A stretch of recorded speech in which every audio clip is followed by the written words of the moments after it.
Para poder hablar sobre la psicología del trabajo, lo primero que me gustaría compartir con ustedes es una revisión general desde distintos puntos de vista de lo que es el trabajo. Comenzando por una definición de diccionario, básica. En su primera acepción, el diccionario de la Real Academia señala que el trabajo es una acción y efecto de trabajar. Bueno, aquí ya sabemos que los diccionarios tienen este tipo de definiciones un poco redundantes, sin embargo, vamos a analizarlas para ver sus particularidades. Cuando buscamos la definición de trabajar,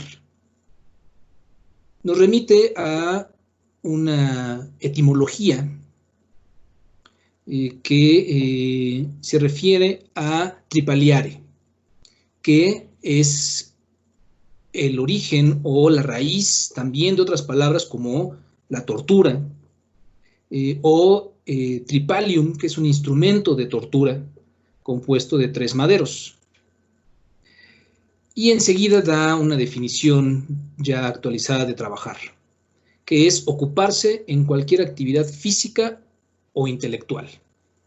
Estamos refiriéndonos a actividades. Bueno, regresando a nuestra definición de trabajo. La segunda acepción dice ocupación retribuida. Otra acepción es obra o alguna cosa producida por un agente o por alguna persona. La cuarta acepción, cosa que es resultado de la actividad humana. Y la última es operación de la máquina, pieza, herramienta o utensilio que se emplea para algún fin. Entonces tenemos una diversidad de acepciones que plantea la Real Academia sobre la definición de trabajo. Vamos a analizar y a girar en torno a algunos de estos elementos para que tengamos mayor claridad de lo que es el trabajo en una revisión básica.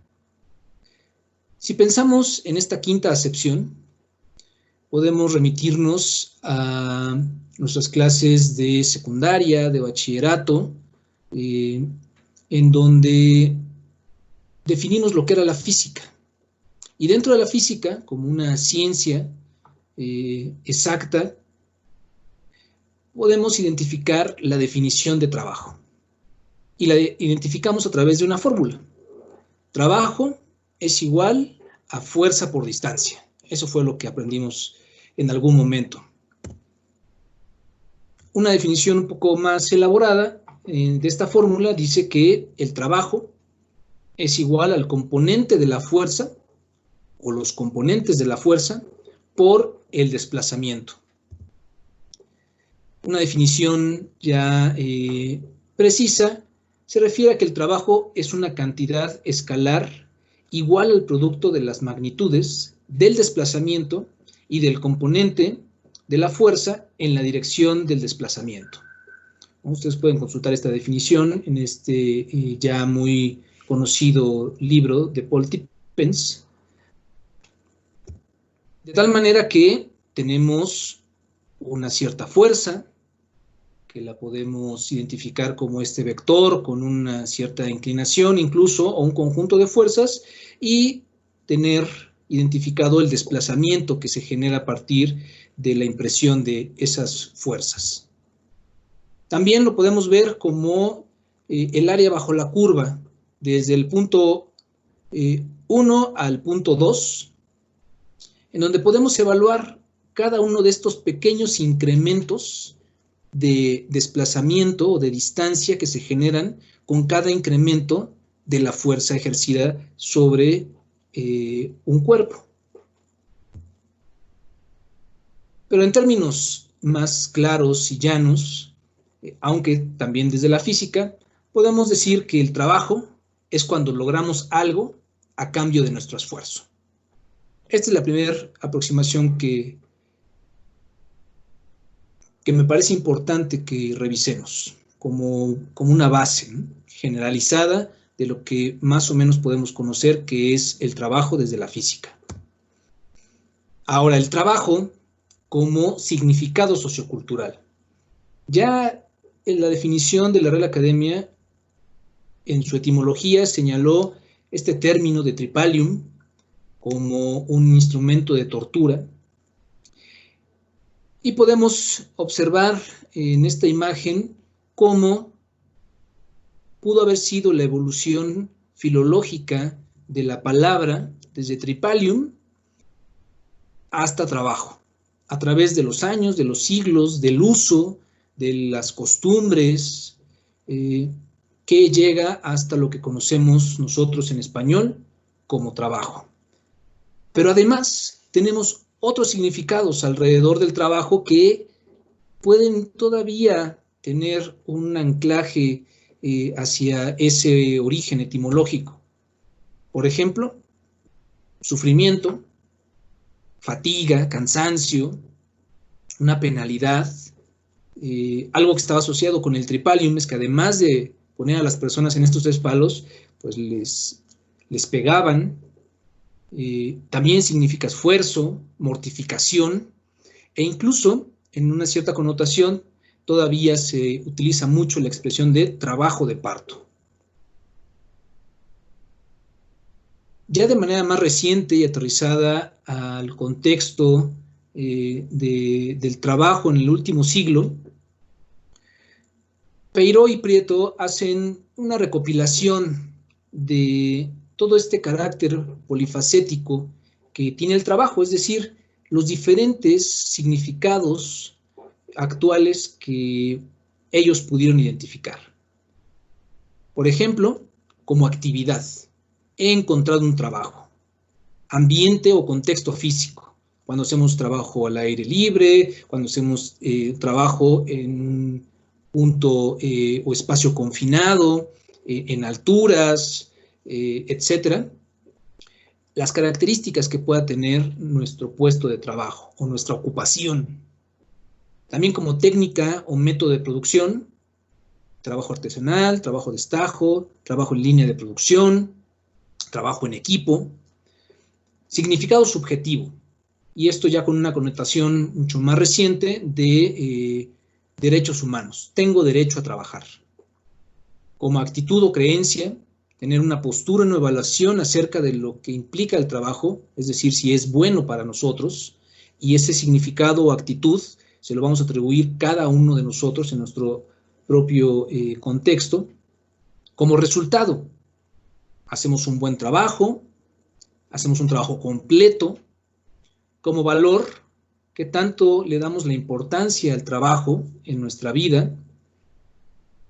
Nos da una estructura temporal, por ejemplo, las jornadas de trabajo, tener definido, al menos en México, esta diferenciación de 8 horas, 7 horas y media, 7 horas dependiendo del turno. Símbolo sociocultural también, en donde cierto tipo de trabajos, de ocupaciones, pueden tener una carga sociocultural. Posee un buen trabajo. Cuando alguien es médico o abogado o en estas carreras tradicionales o profesor de cualquier nivel educativo o cualquier otra ocupación o puesto a que le demos ese símbolo, esa carga sociocultural. Como esfuerzo, ha supuesto mucho trabajo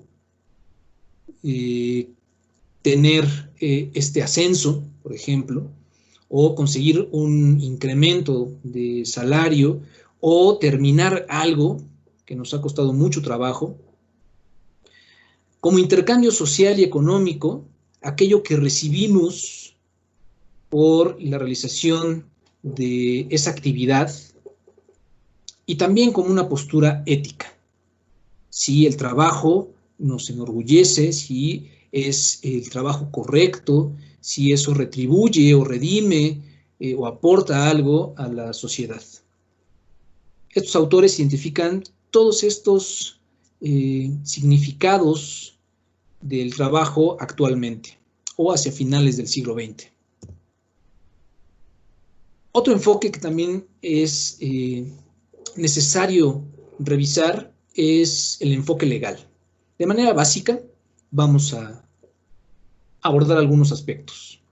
Desde la Constitución Política de los Estados Unidos Mexicanos, como el máximo órgano regulador de nuestro país, tenemos que ya desde 2011 se modificaron algunos aspectos de este primer capítulo acerca de los derechos humanos y sus garantías. Es decir, que todo lo que contenga la Constitución y las leyes, reglamentos y normas derivadas de ella van a estar bajo un enfoque de derechos humanos. Y el trabajo no es la excepción. En el artículo 123 se señala que toda persona tiene derecho al trabajo digno y socialmente útil. Aquí se ve reflejado el enfoque de los derechos humanos, de los derechos fundamentales, en donde al efecto se promoverán la creación de empleos y la organización social de trabajo conforme a la ley. Lo que podemos decir de esta segunda parte del planteamiento inicial del artículo 123 es que el Estado mexicano se obliga a promover la creación de empleos, a hacer lo necesario para promover y no solo la creación de empleos, sino promover la organización social de trabajo. Generar estos mecanismos legales, por eso dice conforme a la ley, para que se puedan promover estos dos elementos. Ya en el artículo 2 de la Ley Federal del Trabajo se desarrolla de manera más detallada a qué se va a referir con trabajo digno o decente. Aquí ya se mencionan dos términos que es importante señalar. El término decente, ya que este término viene a partir de la promoción de un proyecto de la Organización Internacional del Trabajo a finales del siglo XX, en 1999, con el enfoque de trabajo decente. De tal manera que todos los países miembros de la ONU, y que por lo tanto son miembros de la OIT, están obligados a ver reflejados en sus políticas públicas este enfoque. En particular, nuestra ley señala que es aquel en el que se respeta plenamente la dignidad humana del trabajador. Es decir, se va a salvaguardar todos los derechos que puedan estar alrededor y relacionados con el derecho al trabajo. Uno de ellos es el de la no discriminación. Y hay una lista bastante puntual sobre la no discriminación. No discriminación por origen étnico, nacional, por género, edad, discapacidad, condición social, condiciones de salud, religión, condición migratoria, opiniones, preferencias sexuales o estado civil. Además, señala que se tiene acceso como parte de este derecho a la seguridad social y se percibe un salario remunerador.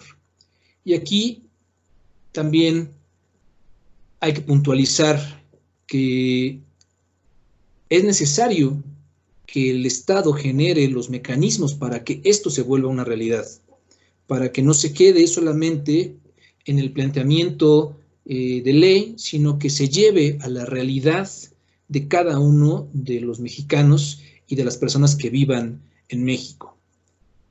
Se recibe capacitación continua para el incremento de la productividad con beneficios compartidos, en donde claramente se toman en cuenta a las dos partes de la relación laboral, tanto el patrón como el trabajador, y finalmente se cuenta con condiciones óptimas de seguridad e higiene para prevenir riesgos de trabajo. es decir, salvaguardar la vida, la integridad y la salud de los trabajadores.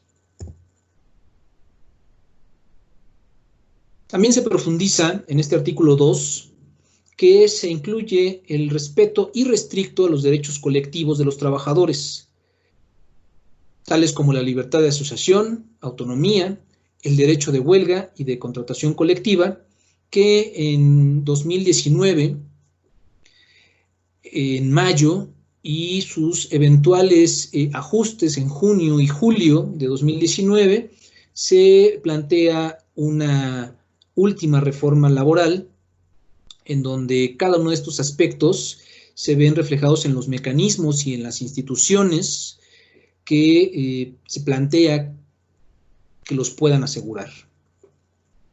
Se tutela, además, la igualdad sustantiva o de hecho de trabajadores y trabajadoras frente al patrón.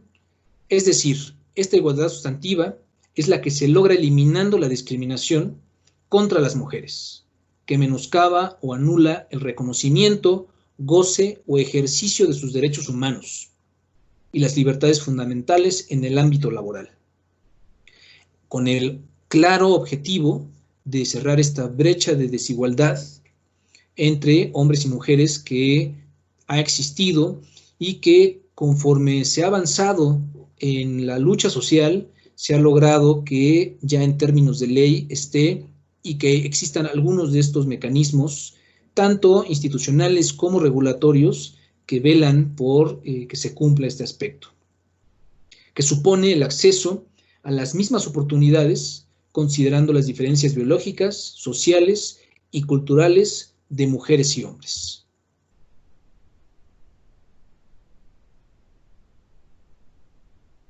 En un siguiente artículo, el artículo 3, señala que el trabajo es un derecho y un deber social.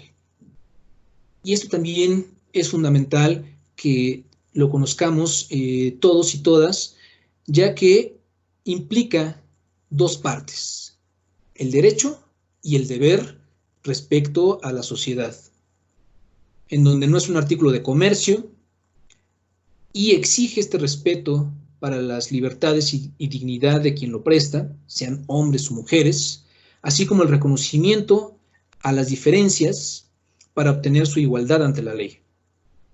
Debe efectuarse en condiciones que aseguren la vida digna y la salud para las y los trabajadores y sus familias dependientes.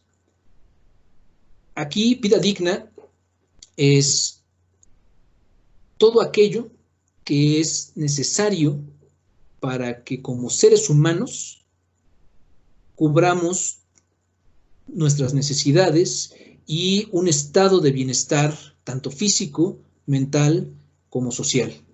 Y no solamente de los trabajadores, sino también de sus familias dependientes.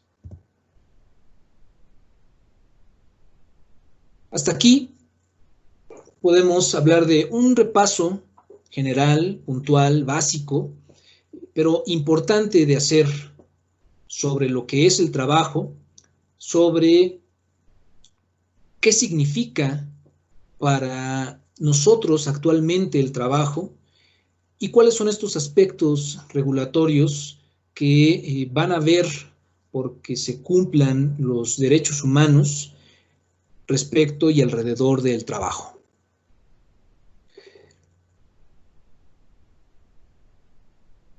Una vez hecho esto, es necesario ya dar un siguiente paso hacia nuestra definición conceptual de psicología del trabajo. Y lo primero es definir lo que es la psicología. Y la psicología, desde estos autores, Bunge y Ardila, es el estudio científico de la conducta. Aquí, este primer parte de la definición la podemos encontrar en muchísimas definiciones en la literatura, en libros de psicología general, de introducción a la psicología. Lo más importante de esta primera parte de la definición es que es un estudio científico. Es decir, que nos vamos a centrar y a basar en el método científico para generar conocimiento. ¿Respecto a qué? A la conducta Después estos autores abren un paréntesis y me parece un señalamiento epistemológico, filosófico, de reflexión disciplinar, que señala, y de la mente, en caso de que existiera, ya que hablar de la mente es difícil señalar cómo podemos verla de manera objetiva, a diferencia de la conducta. De los animales dotados de un sistema nervioso que los capacita por lo menos para percibir y aprender. Entonces, la psicología es el estudio científico de la conducta de los animales. ¿De qué tipo de animales? De aquellos que tengan un sistema nervioso. Y no cualquier sistema nervioso, sino un sistema nervioso que los capacite para, o de manera central, dos procesos psicológicos: percibir y aprender. Percibir como esta forma de organizar y de interpretar la información que seleccionamos del ambiente como relevante, y de aprender cómo este cambio que pueda haber en las experiencias que tenemos en nuestra vida. Una vez que definimos lo que es la psicología como disciplina, podemos enfocarnos a la psicología social como una subdisciplina de la psicología. La psicología social, según Ibáñez, se interesa por cómo nuestros pensamientos, sentimientos y conductas están influidos e incluso, dice este autor, determinados por otras personas y ciertos contextos sociales. ¿Qué es lo que va a influir y determinar otra persona o un contexto social? Tanto mis pensamientos, mis sentimientos o emociones y lo que hago, las conductas.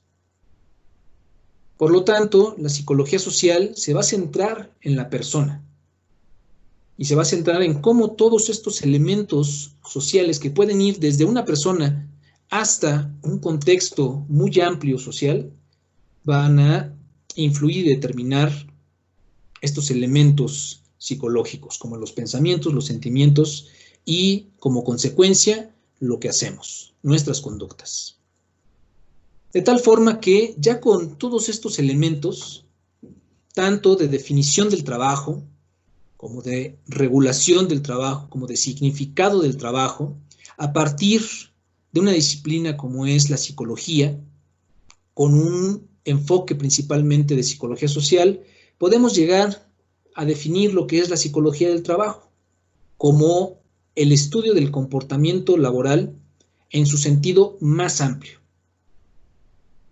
Es decir, todas aquellas experiencias, procesos psicológicos y sociales relacionados con el trabajo y en la diversidad de contextos en los que las personas realizan cualquier actividad laboral.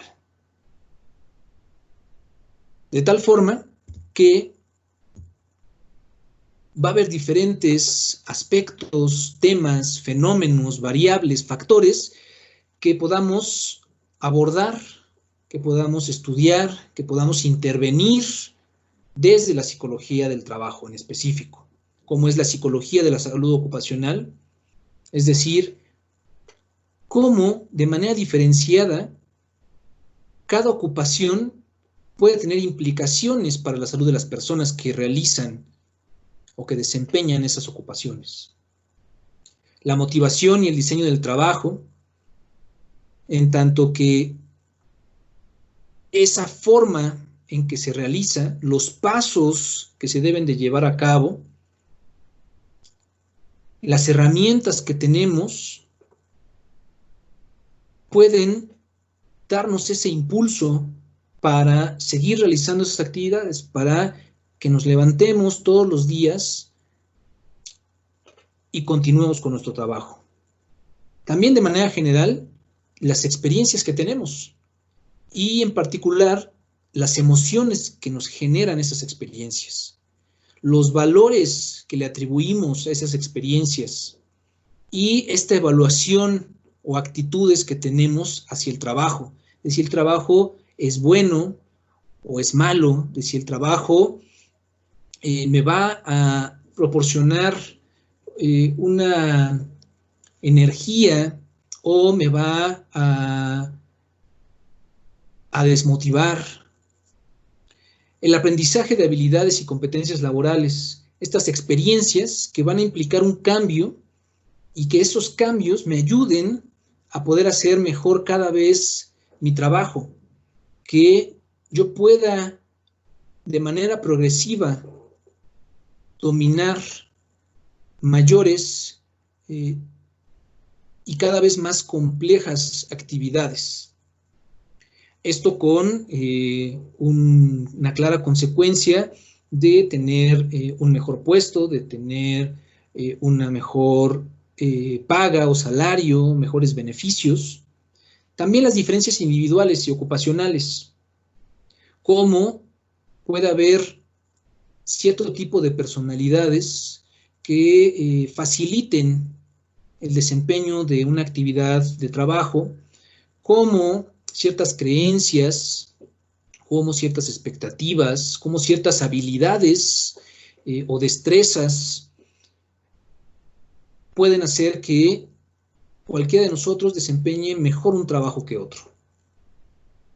Y finalmente la formación, dirección de equipos de trabajo, esto ya claramente como una evolución del mundo del trabajo desde la mitad o un poco antes de la mitad del siglo XX hacia nuestros días, en donde el trabajo en equipo se ha vuelto la forma de diseñar el trabajo de manera particular que puede traer mejores y mayores beneficios tanto para las personas en lo individual como para los equipos y las organizaciones.